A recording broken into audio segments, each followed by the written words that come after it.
Hello everyone, welcome back to English 24/7 और आज day 7 सातवें दिन मैं आपका स्वागत करता हूं। दोस्तों, आज हम बात करने जा रहे हैं सेल्फ इंट्रोडक्शन पर। आप अपने आप को कैसे इंट्रोड्यूस करेंगे, ये एक बहुत इंपॉर्टेंट क्वेश्चन होता है इंटरव्यू में भी। सारा पॉइंट इंटरव्यूअर का ये होता है कि आप उन्हें बताएं कि आपने क्या किया है, प्लस उसके साथ ही वो गेज कर पाए, वो समझ पाए कि आपके कम्युनिकेशन स्किल्स, आपकी इंग्लिश कैसी है। अपने आप को इंट्रोड्यूस करने के लिए आपको एक स्ट्रक्चर डिजाइन करना पड़ेगा। मैं एक शॉर्ट बनाऊंगा जिसमें मैं बताऊंगा मैं अपने आप को कैसे इंट्रोड्यूस करता हूं। उसके लिए keep a watch for your practice. लेकिन अभी मैं आपको बताने जा रहा हूं कि आपके इंट्रोडक्शन का क्या क्या पार्ट होना चाहिए। आपके इंट्रोडक्शन में सबसे पहले आपको इंक्लूड करना है आपका नाम। It has to be there, even though वो रिज्यूमे पर है, लेकिन फिर भी आप बताएंगे आपका नाम।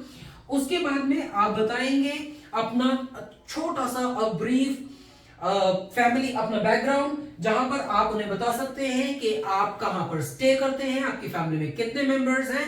और उसके बाद में आप आ जाएंगे अपने एकेडमिक इंट्रोडक्शन पर, जहां आप बताएंगे कि एकेडमिक इंट्रोडक्शन में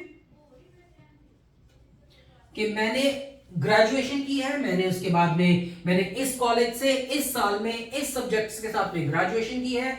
अगर आपके पास में वर्क एक्सपीरियंस है, वहां आप बताएंगे कि ये मेरा वर्क एक्सपीरियंस है। अगर आपने कोई प्रोजेक्ट्स हैंडल किए हैं, कोई प्रोजेक्ट्स लीड किए हैं, जहां पर के आपने स्पेसिफिकली अगर कोई कॉस्ट एफिशिएंसी आपने बढ़ाई है किसी भी प्रोजेक्ट के साथ में, तो आप वो प्रोजेक्ट्स को बहुत ज्यादा हाईलाइट करना चाहेंगे।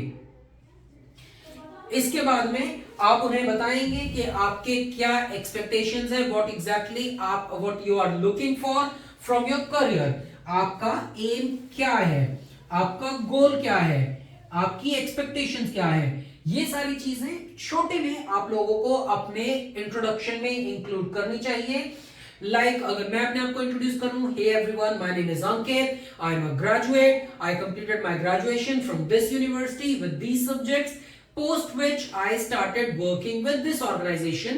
I worked for this organization इस designation पर for these many months or these many years, and then मेरा promotion हुआ, I got promoted to this level. वहां पर मेरे responsibilities क्या थी, मेरे KROs क्या थे, KROs की responsibilities जो मैं वहां पर हैंडल करता था, मैं क्या क्या चीजें वहां पर डिलीवर करता था। उसके बाद में मेरे अचीवमेंट्स, मेरे को अवार्ड्स अगर कुछ मिले हैं, और अगर मेरे पास सर्टिफिकेशंस हैं, वो सारे अचीवमेंट्स मैं यहां पर इंक्लूड करूंगा। ये होगा आपका एक formal introduction for an interview. इसी तरह से, लेकिन क्योंकि अगर आपने अभी तक इंटरव्यू फेस नहीं किया है, आई वुड सजेस्ट यू कि आप पहले प्रैक्टिस करें, अपने ये सारी चीजों को कवर करते हुए एक अपना अच्छा सा इंट्रोडक्शन लिखें, उसे बोलने की प्रैक्टिस करें in front of a mirror या किसी फ्रेंड के साथ में। और जब आपको लगता है कि आप प्रिपेयर्ड हैं, तब आप मॉक इंटरव्यूज दें। मॉक इंटरव्यूज आप किसी भी जानने वाले के साथ में, किसी फ्रेंड के साथ में, किसी कॉलीग के साथ में दे सकते हैं, किसी क्लासमेट के साथ में, कॉलेजमेट के साथ में दे सकते हैं। फिर उसके बाद में तब आपको लगेगा कि हाँ, आप रेडी हैं असली इंटरव्यू के लिए।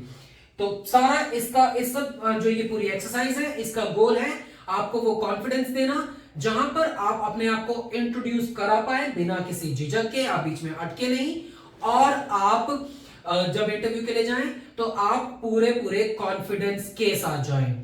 स्टे ट्यून्ड, एंड जैसे मैंने आपको बताया, मैं इसके लिए एक शॉर्ट वीडियो भी बनाकर डालूंगा जहां मेरा इंट्रोडक्शन होगा, जिससे आप प्रैक्टिस कर सकते हैं अपने इंट्रोडक्शन के लिए। आप वहां से चीजें पिक कर सकते हैं कि आपको क्या क्या चीजें उसमें से पिक करके अपने इंट्रोडक्शन में इंक्लूड कर सकते हैं। So stay tuned with English 24/7।